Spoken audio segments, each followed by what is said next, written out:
આમ આદમી પાર્ટીના ધારાસભ્ય ગોપાલ ઇટાલિયાને લઈને અર્જુન મોઢવાડિયાએ કટાક્ષ કર્યો છે।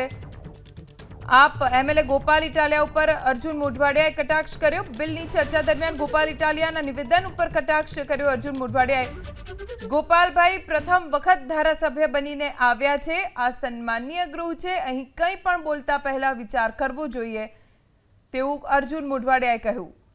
ચોક્કસ ડેટા વિના વાત ન કરી શકાય, અર્જુન મોઢવાડિયાએ ગોપાલ ઇટાલિયાના નિવેદનને લઈને કટાક્ષ કર્યો।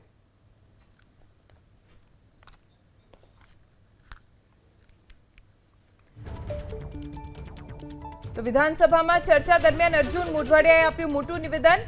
અર્જુન મોઢવાડિયાએ કહ્યું, આજે જે મુંબઈ છે તેને ગુજરાતીઓએ બનાવ્યું છે અને કચ્છીઓ અને અન્ય લોકોની મહેનતથી આજે મુંબઈ ઊભું થયું। મુંબઈ આજે છે તેમાં મુંબઈના લોકોએ કંઈ નથી કર્યું। અનેક કચ્છીઓ અને અન્ય લોકોની મહેનતથી આજે મુંબઈ બન્યું છે। મુંબઈ આજે છે તેમાં મુંબઈવાળાઓએ કંઈ નથી કર્યું તેવું અર્જુન મોઢવાડિયાએ નિવેદન આપ્યું।